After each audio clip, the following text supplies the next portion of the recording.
con María Jesús Bajo, que nos va a hablar del teatro independiente y el teatro de cámara en Andalucía.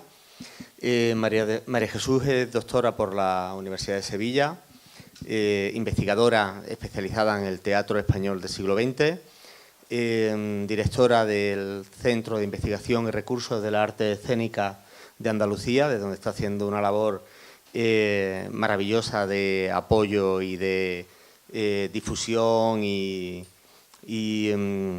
a nivel interno y externo, nacional e internacional, del teatro andaluz y en concreto de la dramaturgia andaluza contemporánea y actual, y una de las personas que por hoy está tirando del carro precisamente, ¿no?, del teatro andaluz para no solo para mantener lo que tenemos, sino para llevarnos muchísimo más lejos.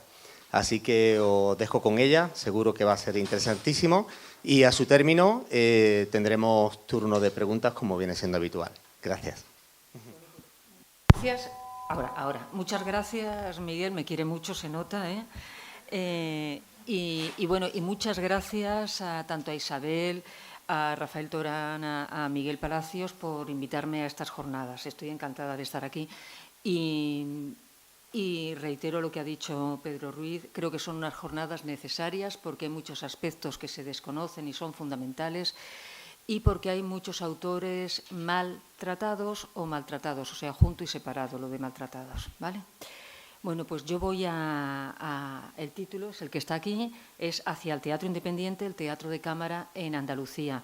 Nos vamos a retrotraer un poquito a la etapa que ha tratado Pedro, y bueno, yo creo que así al final podemos tener un panorama bastante interesante, o por lo menos un poco más certero. Bueno, pues esto se marcaría dentro de lo que es el teatro independiente y el teatro de cámara, ¿no? Pues venga, vamos allá. El teatro independiente fue un movimiento alternativo al régimen de Franco, alternativo al teatro comercial, alternativo al aficionado, alternativo a los espacios escénicos y circuitos de exhibición establecidos, a la manera de representar, a las estructuras de las compañías existentes, a los autores convencionales y al público burgués. En definitiva, alternativo a todo lo que había hasta ese momento. Todo se cuestiona y se intenta cambiar. Su objetivo era alcanzar una renovación ética y estética a través de la escena. El teatro independiente es un movimiento teatral que surge en los años 60. Ya sabéis que se coloca más o menos 62, 64, depende del manifiesto que se quiera tomar, ¿no?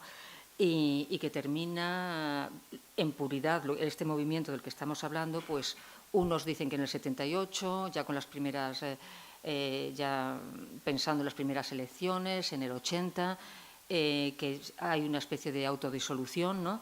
Pero es cierto que deja toda una semilla que es gran parte del teatro actual, ¿no? Entonces, es uno de los movimientos que más ha influido en el mundo de la escena reciente, como acabo de decir. El origen de este movimiento hay que buscarlo en los cambios que se estaban produciendo en la situación política y social de España. A saber, fin de la autarquía de la década anterior, es decir, de la década de los 50, el incipiente desarrollismo, el ascenso de los tecnócratas al poder y los primeros movimientos universitarios de protesta organizados, que se dan ya en los años 60, porque en los años 50, sobre el 53, 54, hay algunos movimientos, pero no estaban organizados, eran puntuales y además se reprimieron enseguida, ¿no? Los grupos de teatro independiente de todo el país compartían el rechazo frontal al régimen franquista y la aspiración a renovar la escena española, en la misma línea que se estaba desarrollando en otros países cercanos, ¿no? Establecieron un nuevo sistema de trabajo dentro de las compañías, renovaron el lenguaje escénico y utilizaron otros espacios de exhibición.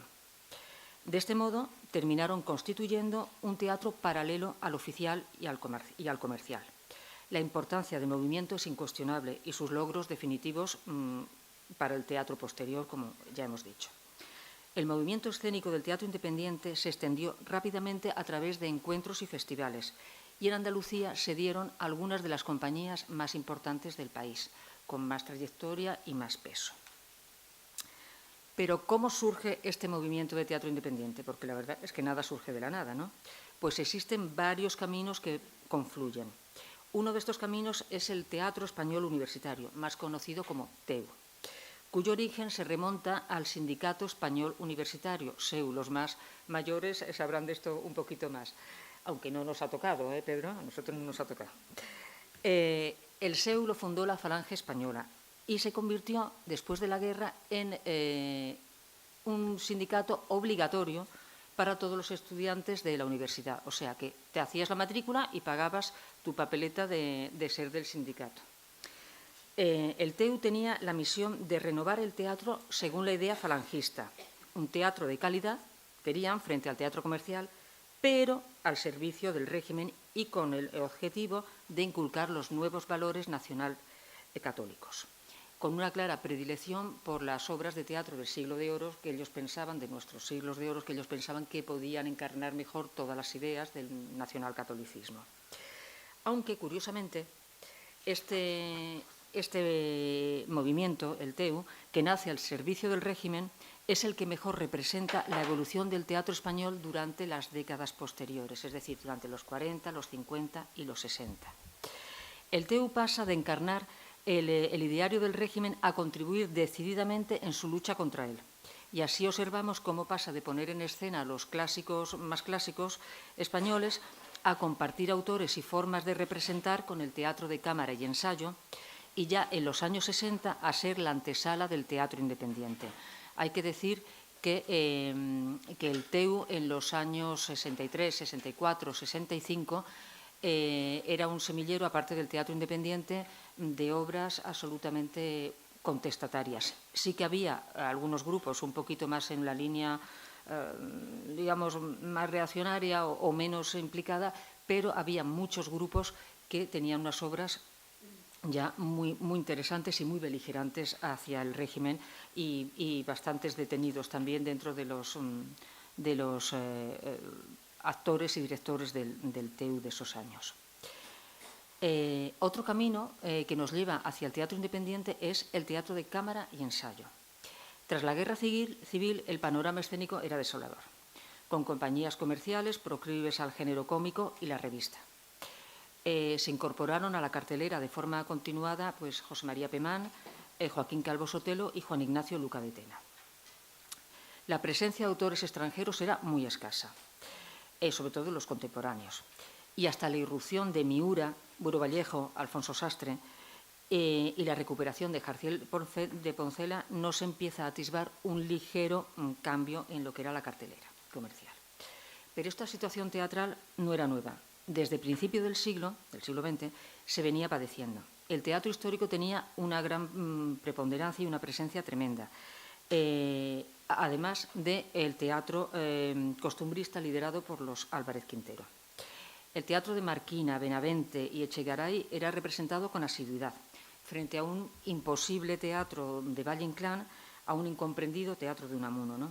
En este panorama, cuando empiezan las primeras piezas, valga la redundancia, de Casona a verse y de García Lorca, pues la verdad es que aquello fue una bocanada de aire fresco en medio de ese panorama, ¿no? Pero en España, como en el resto de Europa, ya a finales del siglo XIX comienzan a darse pequeños intentos renovadores frente al estancado teatro comercial, siguiendo especialmente el ejemplo del Théâtre Libre, fundado por André Antoine en París en 1887, ya le he puesto un 9 de más.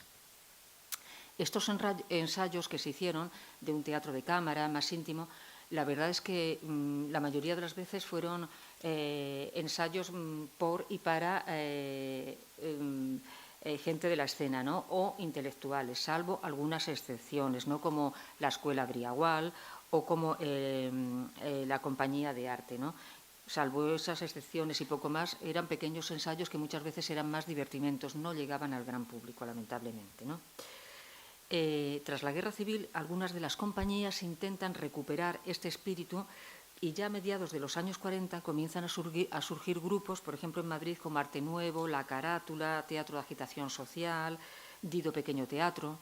En Barcelona, Teatro Estudio, Teatro de Cámara de Barcelona, El Corral, ¿no? Y así unos cuantos que poco a poco iban metiendo como una cuña, ¿no?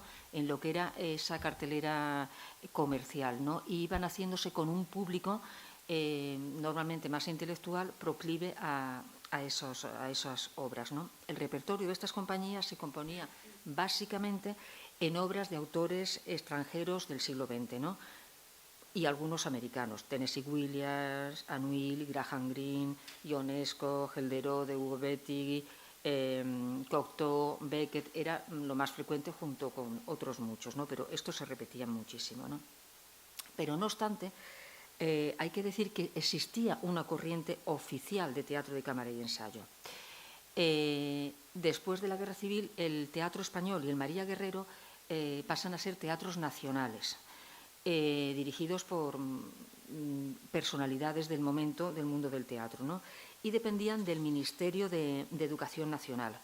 Entonces, en el teatro español, en 1947, el Teatro Español estaba dirigido por Cayetano Luca de Tena. Empieza a haber un ciclo de teatro de cámara y ensayo. Y os voy a decir algunos títulos de los que se pusieron en el 47 por esta parte, digamos, del teatro nacional, ¿no? Por ejemplo, Antígona de Anouilh, El águila de dos cabezas de Cocteau, La loba de Lilian Hellman, Nina de André Rouzin y Marea baja de Peter Blackmore, ¿no? Paralelamente, bueno, y siguiendo estas pequeñas iniciativas que eran pues ciclos que había cada mes o cada 2 meses o así, se ponía alguna obra en el teatro, sobre todo en el español, ¿no? Pues en 1954 el Ministerio de Información crea el Teatro Nacional de Cámara y Ensayo, o sea, algo instituido y dependiendo, y con dinero público y dependiendo de los teatros nacionales, ¿no? Con el objeto de poner en escena, cito, aquellas obras nacionales o extranjeras que por su especial temática, teatral y estética, exceda de las posibilidades que actualmente configuran las actividades privadas de orden escénico. O sea, que como el teatro comercial no va a hacer esto, lo hacemos nosotros. Claro, eso queda muy bonito dicho así, ¿verdad? Se encomienda a la dirección del Teatro de Cámara Nacional de Cámara y Ensayo a Modesto Higueras, que fue uno de los colaboradores de García Lorca en La Barraca. Y estuvo hasta 1965 dirigiendo el Teatro Nacional de Cámara y Ensayo. Esta creación del Teatro Nacional se podía contemplar como un reconocimiento oficial a este movimiento y a la capacidad que tenía de contribuir a la cultura y todo eso. Pero claro, también se podía ver efectivamente como un control de este teatro, que era pues un teatro con muchas más posibilidades de contestación, de mover a los intelectuales, que es lo que era verdaderamente, ¿no? Y también servía de propaganda al régimen. Evidentemente, pues se decía, pues, jolín, si nosotros en España también estrenamos a Beckett, ¿no? Si estrenamos a, pues yo qué sé, a Williams o a Max Frisch, ¿no? Aquí no pasa nada, ¿no? El hecho de que hubiera una mayor permisividad en la censura hacia el teatro de cámara y ensayo, bueno, permisividad relativa.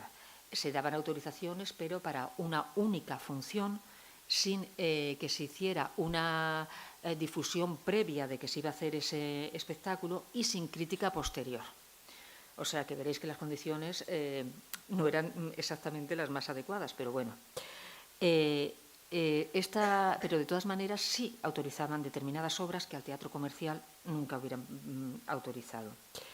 Esta posibilidad y de hecho el hecho de que el teatro comercial no estaba interesado para nada en mover su maquinaria e ir introduciendo estos autores, bueno, pues hizo que a lo largo de toda España y ancho se crearan muchas compañías de teatro de cámara, poco a poco, paulatinamente, a partir de los años 50, sobre todo 54, ¿no? Se fueron creando y esto fue creando también una renovación, no era en el teatro comercial, pero sí podía un determinado público, sobre todo, podía acceder, renovaban la cartelera, conocían otros autores, ¿no? Esta era la ventaja que ofrecía. José Monleón fijó las características más definitorias del teatro de cámara como en relación a su sesión única, a un repertorio concreto, más o menos hemos hablado, aunque hay que decir que algunas compañías como Dido introdujeron bastantes autores contemporáneos españoles. Incluso algunas crearon un premio especial, sobre texto del premio poder llevar a escena a esos textos de esos autores contemporáneos, ¿no? Eran grupos no profesionales y no tenían intención de profesionalizarse, que esto es una clara diferencia con el teatro independiente. De hecho, un par de intentonas que hubo en grupos de Madrid volvieron automáticamente, cuando no les fue bien el teatro profesional, volvieron a ser un teatro amateur. Tenían un público minoritario, era un público básicamente intelectual y universitario, y utilizaban las salas comerciales en los días de descanso. O sea, ellos actuaban en los teatros convencionales, ¿no? Podríamos decir que el teatro de cámara se caracteriza por ir contra el teatro burgués del siglo XIX, contra la mercantilización de las obras de vanguardia y también por su oposición a los grandes montajes teatrales. Recordemos que en estos momentos José Tamayo está triunfando en toda España con unos montajes, macromontajes espectaculares que tenían hasta 100 y pico de extras, entre cuerpo de baile, bueno, en cuerpo de baile, pero bueno, muchos extras, cuerpo de baile, 100 y pico de personas en escena. Eran montajes increíbles, de espectaculares, de teatro clásico, de zarzuela y ocasionalmente de teatro extranjero, ¿no? Bueno, pues ellos cultivan el teatro del pequeño formato, ¿no? Buscan la renovación en el modo de hacer y entender el teatro. Su valor fundamental es el tratamiento del tema abordado, la intensidad de las escenas, la capacidad sensitiva del movimiento escénico. Actúan, como ya he dicho, en teatros convencionales y muchos grupos cuentan con socios, tenían que mantenerse. Había algunas ayudas, pero las ayudas siempre han sido mínimas, imaginad, para este tipo de teatros como podrían ser. Yo no sé si eran, no lo recuerdo de memoria, en el artículo, si me dejáis que lo haga, no sé si eran 300.000 pesetas para toda España de ayudas para los grupos. Tenían un sistema de socios, algunos grupos que pagaban los socios un dinero o mensual o anual y tenían reservadas sus butacas, ¿no? Tampoco fue muy bien el sistema, fue regular. Pero hay que decir que sobre todo primaba el aspecto escénico sobre el social. Otra cosita que quiero aclarar es el público. Se ha hablado y se ha escrito bastante sobre el público del teatro de cámara, intelectuales, universitarios, pero también se ha hablado mucho del esnobismo que suponía ir a estas obras y que, bueno, y de quién podía ir, ¿no? Que había interesados y había otra gente que lo hacía pues por pura moda, ¿no? Vamos a centrarnos en el teatro de cámara de Andalucía y cómo va desfilando hacia el teatro independiente. Buena parte de las primeras compañías de teatro de cámara andaluzas estaban vinculadas directa o indirectamente con el teatro universitario, es decir, con el TEU. ¿Por qué esta vinculación? Bueno, pues porque el TEU, bajo el amparo que le proporcionaba la institución universitaria, pues tenía ya un canal con los teatros nacionales y un canal que ya había estado en los años 40 utilizando, ¿no? Iban diciendo pues qué ponían, podían acceder a los textos, había veces incluso que les pasaban, sobre todo mucho en Granada, pues vestuario o escenografías, o incluso algunos actores del Teatro Nacional hacían, sobre todo el teatro, cuando Tamayo fue director del TEU, primeros papeles en el TEU de Granada, ¿no? Entonces ya había un canal por el que en la universidad se conocían estas obras más novedosas, más innovadoras, más contemporáneas, y se podía acceder incluso a las representaciones. Y también el canal habitual propio de una universidad, pues, y bibliográfico, pues se podía también acceder con mayor facilidad a estos textos, incluso a saber qué se estaba haciendo, qué líneas eran de las de la dirección, la escenografía o incluso la interpretación en Europa y en América, ¿no? El primer grupo que tenemos localizado en Andalucía es Libélula, Grupo de Teatro de Cámara del SEU de Sevilla. Estaba dirigido por Mario Barasona y Bernardo Víctor Carande. Eran estudiantes de Filosofía y Letras, con grandes inquietudes culturales y sociales. Este grupo duró más o menos los cursos 53-54 y 54-55. Era un grupo con unas ideas muy claras sobre el arte en todas sus facetas y muy especialmente en el cine y en el teatro. tenía una visión progresista alejada completamente de lo que entonces era la España oficial. Hay que decir que este grupo es mucho más avanzado, incluso siendo el primero, que grupos que vinieron después de teatro de cámara y ensayo, ¿no? Era muy crítico con el teatro que se hacía tanto en España como en la ciudad de Sevilla. A la ciudad de Sevilla le dedica, dice, el edificio cultural sevillano que se resquebraja de puro viejo. Pasamos, Roberto. A las diapositivas son simplemente, bueno, para ilustrar un poquito, ¿no? Cuando hemos tenido fotos en el centro, pues os hemos puesto fotos, cuando no, pues hemos intentado que los programas de mano sean lo más bonitos posibles, ¿no? El afán de renovación de libélula de la cartelera sevillana es claro. Pretendía contribuir a la difusión del teatro contemporáneo, tanto europeo como americano, y muy especialmente trata de reincorporar a la escena española a autores como Valle Inclán, García Lorca y Unamuno, además de dar a conocer a Alfonso Sastre. Hay que decir, en esta especie de dicotomía que sufría el TEU, que empieza siendo una cosa y acaba siendo todo lo contrario, que en los años 50 el TEU, y muy especialmente el TEU de Sevilla, es uno de los primeros que se atreven a poner obras de García Lorca, a hacer lecturas dramatizadas y representaciones de obras de García Lorca. Bueno, pues en este patín andaban, ¿no? Otro grupo de teatro universitario de cámara es el TUC. Este es de Granada y lo lideraba Andrés Catena, que después, como todos sabéis, se dedicó también al teatro profesional.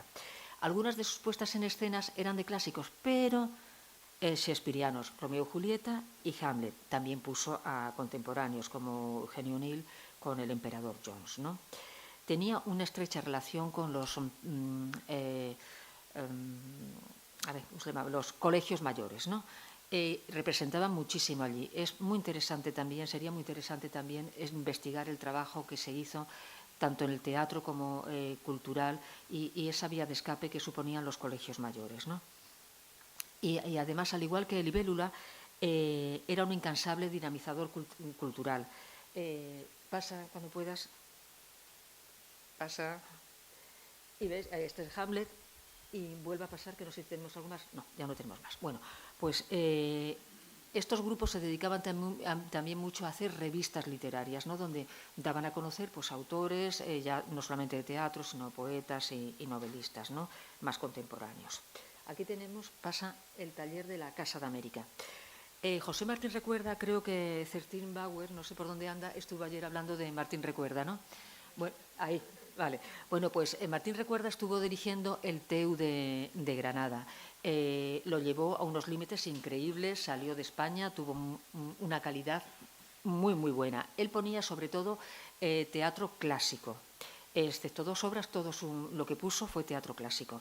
Ya digo que con mucho nivel. Bueno, pues en el 59 José Martín Recuerda decide que se va a dedicar a escribir y abandona la dirección del TEU. Pero a los pocos meses nos lo encontramos dirigiendo el taller de teatro de la Casa de América, que estaba reciente creado. La Casa de América era algo así como una escuela o una extensión de la Escuela de Estudios Hispanoamericanos, ¿no? ¿Qué hizo Martín Recuerda en este teatro de cámara y ensayo que hacía con la Casa de América? Bueno, pues frente a lo que hizo, que fueron todo teatros, autores y obras de teatro del siglo de oro español, pues pone contemporáneos europeos y americanos y españoles, y dedica especial atención a granadinos como Antonio Martín Navarrete o Julián Navarro. Continuó también Martín Recuerda en su búsqueda de espacios monumentales. Ya lo había hecho con el TEU, con el Teatro Universitario, para poner sus obras, y así sigue, digamos que explotando esa Granada tan divina para llevar su teatro de cámara a las calles, fundamentalmente, ¿no? A las plazas. Esta es una de las obras, La boda de la chica. Y ahora vamos a hablar de Gris. Mención especial merece este grupo gaditano, Gris Pequeño Teatro, que estuvo actuando de teatro de cámara del 59 al 62. La mayor parte de sus miembros pertenecían al TEU de Cádiz. En Cádiz en esa época lo que había era la Facultad de Medicina y la Escuela de Comercio y Magisterio. Era lo único que había. Además dependía de la Universidad de Sevilla, pero tenía unos grupos de teatro de universitarios interesantes. Y un grupo pues se decide a montar una compañía de teatro de cámara, Gris Pequeño Teatro, que se llamaba Gris Pequeño Teatro porque en lugar de utilizar cámara negra, utilizaban cámara gris. Pasamos, Roberto, alguna de las obras que montan, para que os hagáis una idea, pues son Los intereses creados de Benavente, o, por ejemplo, el águila de dos cabezas de Cocteau, que Cocteau tuvo mucho, lo pusieron muchísimo en esta época, y el delantero centro murió al amanecer, de Agustín Cuzzani. Además de representaba habitualmente, pasamos también, como veréis, los programas son preciosos, son de Cherwig, que era un pintor y hacía unas cosas muy bonitas. Ahora están recopilando todo su material, que está muy desperdigado. Gris representaba en el Teatro Falla de Cádiz, representaba también en el Teatro de Verano José María Pemán y representaba muchísimo, seguía representando en el Paraninfo de la Universidad, de la Facultad de Medicina. Hay que decir que las compañías de cámara, no lo he dicho antes, no solían hacer giras, actuaban en su ciudad y poquísimo más, muy pocas salieron fuera de su ciudad. Gris, en cambio, sí, hizo varias incursiones fuera de Cádiz con un éxito muy interesante. Tal es así que el ayuntamiento, como era casi como una embajadora de la ciudad, pues les concedió el título de Gris Pequeño Teatro de la ciudad de Cádiz, ¿no? Porque era como, bueno, iba pues como embajadora de la ciudad, ¿no? Hay otras compañías en esta primera etapa de los años 50 en Andalucía que no tienen nada que ver con el teatro universitario ni con la universidad, ¿no? Vamos a hablar de algunas de ellas. Una muy interesante es el grupo de teatro de cámara y ensayo Amigos del Teatro de Málaga, creado en la temprana fecha de 1954 por Andrés Oliva. Todos estos datos me los ha facilitado Rafael Torán, que si queréis saber más lo podéis preguntar a él, ¿no? Y tenía el objetivo súper interesante de dar a conocer teatro clásico español y de vanguardia en el año 54. O sea, era una compañía muy precoz, digamos, en el teatro de cámara fuera de lo que es Madrid y Barcelona. Otra compañía también muy interesante es Pequeño Teatro, se crea en Huelva en el 57. Tiene una vida muy corta, pero muy interesante para una ciudad como Huelva, muy alejada en esos momentos de digamos, una renovación teatral, ¿no? Y en su repertorio incluían mucho teatro de autores americanos. Ya sabéis que Huelva siempre ha tenido una proximidad hacia América, ¿no? Y destacan, sobre todo en esta época, una compañía que es quizás de las más importantes, que es la compañía Lope de Rueda de Sevilla, que se fundó en el 58 de la mano de Luis Ramajo Escalera y Juan Antonio García Barquero. Es una de las compañías más longevas, ocupó un papel muy importante en la cartelera sevillana y a la vez sirvió un poco de inspiración a otros grupos. Os puede decir más Miguel Palacios, que ha trabajado sobre ella, y corrígeme si me equivoco en algo. Esta fue una de las que estableció un sistema de abono, ¿no? Y su repertorio se componía tanto de clásicos españoles, aquí todavía no se habían abandonado los clásicos, ¿no?, como de contemporáneos. Y así pues alternaban Calderón, Cervantes con Hugo Betti, Beckett, en fin. La ideología de esta compañía ellos mismos la definieron, ¿no? Decían que entendemos el teatro como una manifestación cultural pura, sin más tipo de compromiso. A lo largo de su trayectoria recibieron distintas subvenciones, ¿no?, de la Dirección General de Cinematografía y Teatro, de la Dirección General de Información, del Ayuntamiento de Sevilla, incluso de la Universidad y de entidades privadas. Pero conforme van pasando estos primeros años 50, estamos ya en el 57, 58, ya acercándonos a los 60, empiezan a operarse pequeños cambios en las compañías de teatro de cámara. Van abandonando progresivamente el teatro clásico español y europeo en general, ¿no?, y van seleccionando más minuciosamente sus autores. Suelen ser autores contemporáneos y el compromiso con la renovación escénica cada vez es mayor. Y así voy a comentaros algunas compañías. Por ejemplo, Gorka, Pequeño Teatro de Sevilla. Nació en el año 60 y su primera obra fue La zorra y las uvas de Figueiredo. Estaba dirigida por Carlos Flores y Francisco Millán, ¿no? Y su primer objetivo, que además esto lo repetían en los programas de mano, era hacer campaña de popularización del buen teatro. Y para ellos el buen teatro era el teatro del siglo XX y el teatro contemporáneo. De hecho, por ejemplo, llegan a montar Mirando hacia atrás con ira, de Osborne, pues al poquísimo tiempo de su estreno absoluto en el Reino Unido, ¿no? Estaban muy al día y es el teatro que ellos querían hacer. De hecho, por decirlo popularmente, echaban pestes del teatro contemporáneo español. No les gustaba para nada. Y la única obra que pusieron un montón, fueron muy prolíficos, en 3 años hicieron muchísimo. La única obra de teatro contemporáneo español que pusieron fue Los inocentes de la Moncloa, de Rodríguez Méndez. Hemos visto, vamos a ver, seguimos, me estoy despistando. ¿Veis? Aquí tenemos algunas compañías. Gorka, que acabamos de hablar de ella. ¿Ves? Tiene una estética en sus programas de mano. Todos los programas de mano son así. Pasamos. Y aquí vemos el Gran Teatro del Mundo de Lope de Vega. Fue, creo que, el único clásico que pusieron, y además montado, parece ser, y según las entrevistas y lo que hemos sabido, pues de una manera así más peculiar y más alternativa, como en cuadros y todo esto. Las fotografías son muy malas, pero sabéis que la época no daba para mucho más, ¿no? Bueno, pues ahora voy a hablar de otra compañía, Teatro Ensayo Medea, que también, si queréis saber algo más, aquí tenemos a Chelo, que ha estado trabajando en ella. Es una compañía cordobesa que se creó en el 62 y algunas de sus obras son Casa de Muñecas, de Ibsen, Ejercicios para 5 dedos, de Schaffer, y Mirando hacia atrás con ira, otra vez de Osborne. Esta compañía tiene una peculiaridad, que la dirige y hace la dirección de escena una de las pocas mujeres directoras de teatro en esta época y, desde luego, en Andalucía. Vemos, los programas son regulares, pero no sé si Chelo ha conseguido algo más, ¿no?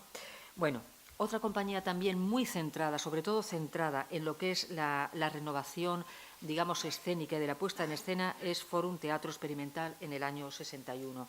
Pasamos, ¿veis? Sigue también un poquito la estética de Gorka en los programas de mano. Pasamos.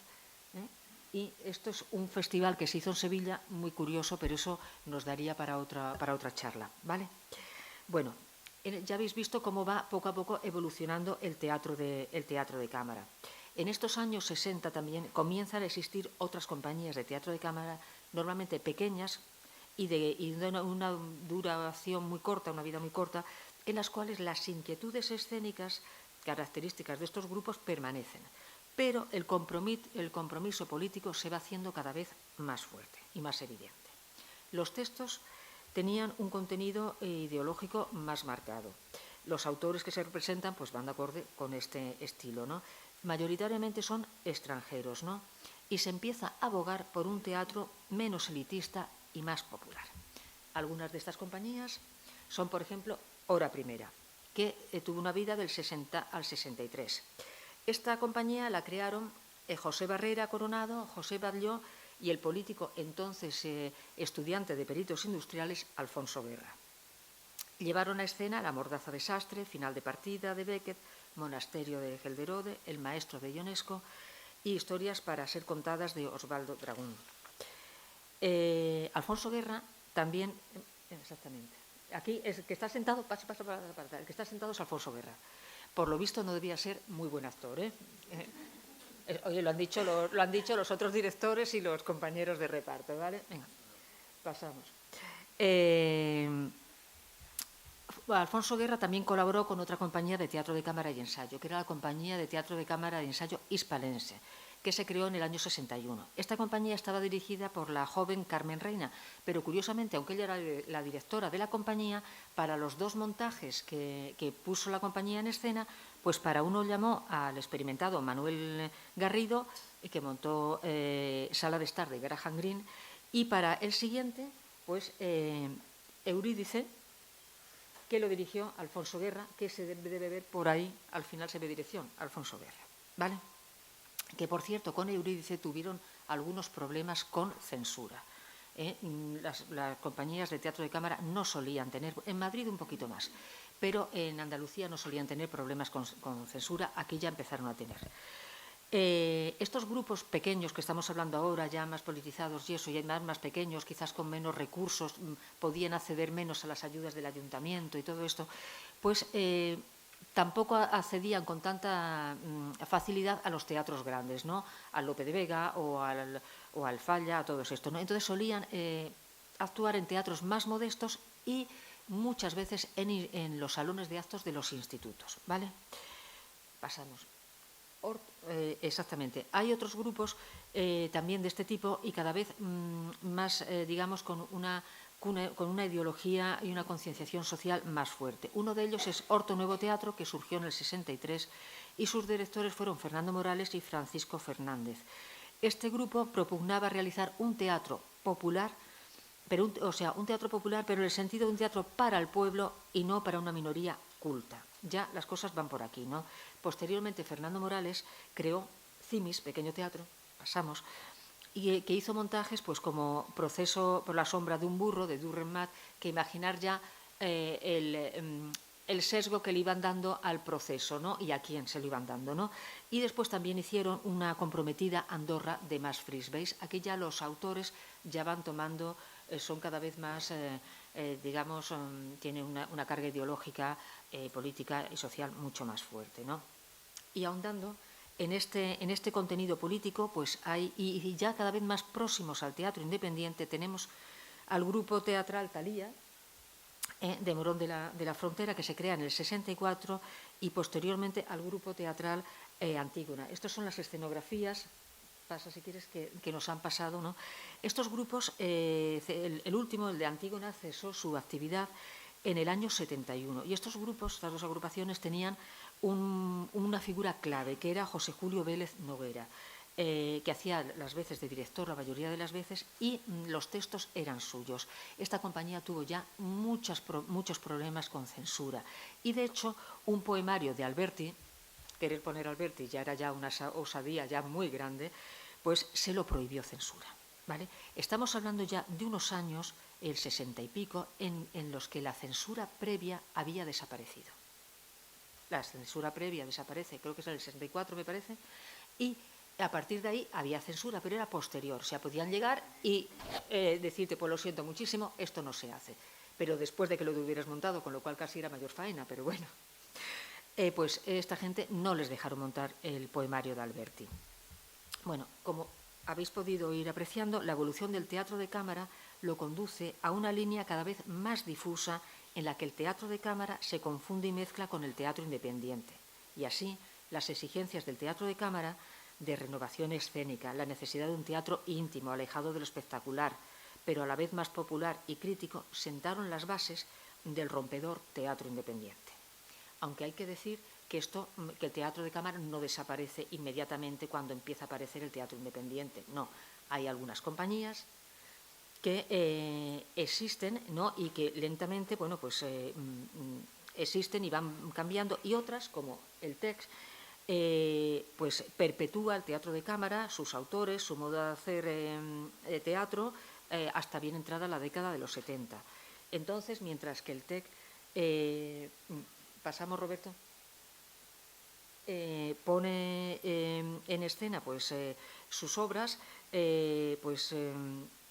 exactamente, pues por ejemplo, Moncho y Mimi, pues en el año 66, pues en 1968, en el Teatro Español de Madrid, pues desde el Gallinero se arrojan octavillas contra la cultura burguesa, las concepciones decadentes y explotadoras y los intelectuales al servicio de la sociedad de consumo. Este es un poquito lo que ha ido siendo, bueno, pues en una visión rápida, ¿no? Pues el teatro de cámara y las principales compañías de Andalucía, ¿no? en este derivar, ¿no? En este río hacia el teatro independiente. Ahora quería comentaros brevemente el proyecto que estamos haciendo desde el Centro de Investigación y Recursos de las Artes Escénicas, con la colaboración de muchos investigadores. Aquí tenemos a Chelo Ansino, tenemos a Miguel Palacios, a Rafael Torán, ¿no? Estamos, bueno, pues intentando recuperar pues la memoria y este trabajo de los teatros de cámara que no se han tenido en cuenta, que no se han apreciado, cuando la verdad es que en un momento de una sequía tremenda, tanto lo que hacía el TEU o parte del TEU en los años 50 y el teatro de cámara eran, bueno, pues unas pequeñas islas, ¿no? Que podían pues dar a conocer otro tipo de teatro, otro tipo de montaje, otro tipo de autores, ¿no? Y que además pues facilitaron este camino y este poder surgir del teatro independiente, ¿no? En su doble faceta, tanto escénica, ¿no? y lo que suponía y lo que ha supuesto, como en su faceta de lucha contra el régimen, ¿no? Entonces, pues estamos inmersos en ese pequeño trabajo. Esperamos, yo qué sé, dentro de unos meses tener la publicación, una publicación que es una aproximación, ¿no? Que verdaderamente lo que pretendemos con esta publicación es, bueno, incentivar el estudio, llamar la atención y que, bueno, aquí hay chicos, hay estudiantes, bueno, que se animen a trabajar sobre el tema, ¿no? Tengo que decir también que no hay nada de este tipo, porque lo que estamos trabajando es sobre Andalucía.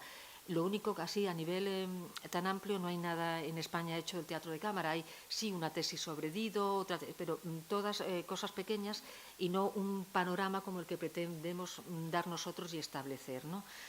Y bueno, pues no sé, no tengo nada más así que deciros. Lo que queráis comentarme, pues yo aquí estoy. No sé si me he pasado. Gracias.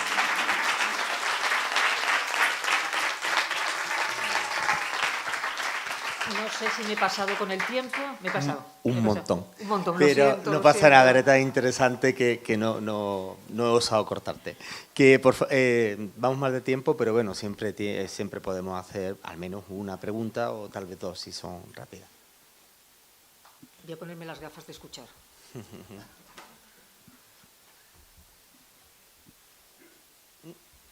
Muy claro, muy liado. Rafa.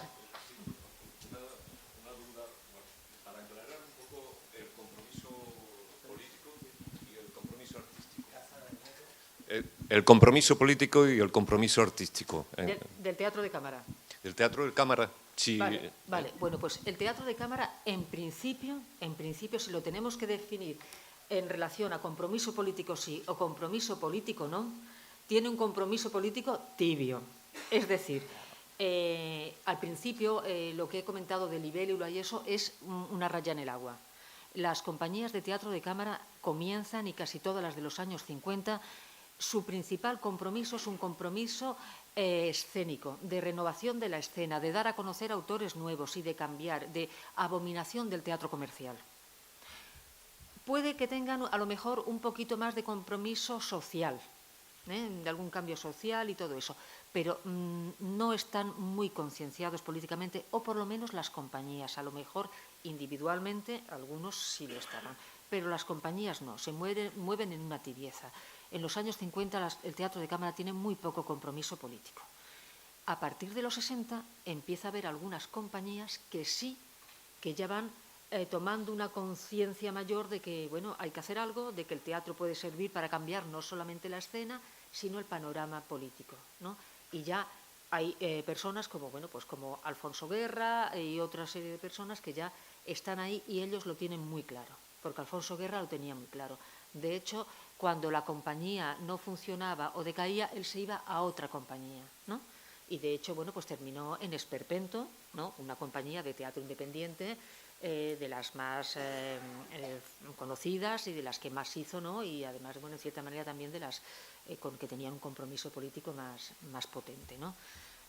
El compromiso político empieza a ser más evidente en los 60 y ya en el derivar de los 60, igual que en el TEU. Ellos van siendo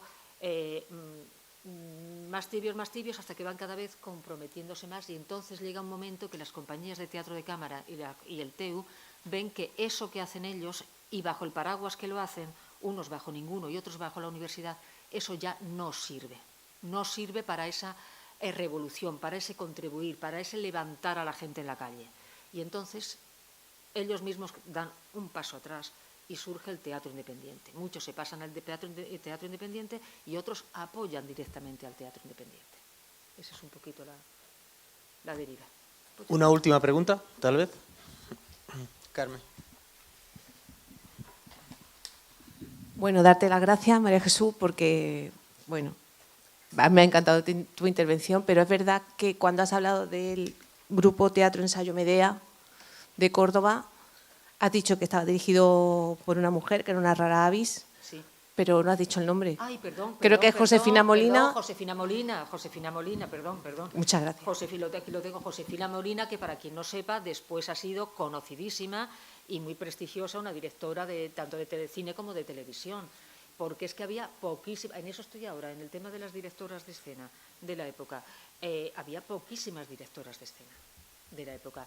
Vamos, así en los años 60, en esta misma época, solamente así que dirigieran, pues otra chica en el círculo de Loli Pedregosa, en el círculo de la amistad, dirigiendo una cosita pequeña, que se ve que le dejaron, a la pobre le dejaron dirigir una cosita pequeña, y Juana Puello, una pintora en el TEU de Sevilla, con un montaje que hicieron tremendo, yo no sé cómo los detuvieron, porque lo hicieron en el pabellón de Uruguay, no se enterarían cuando llegarían tarde, que era sobre versos y poemas de Alberti, de Miguel Hernández, de no sé cuánto, y la escenografía, Juana Puello era la directora, que era pintora, la escenografía era una grandísima bandera republicana, a brochazos, era la única escenografía que llevaban. Pero lo hicieron un domingo por la mañana pronto en el pabellón de Uruguay y se ve que cuando se enteraron ya se habían ido. Así que esas eran las directoras que había más o menos. Muchas gracias.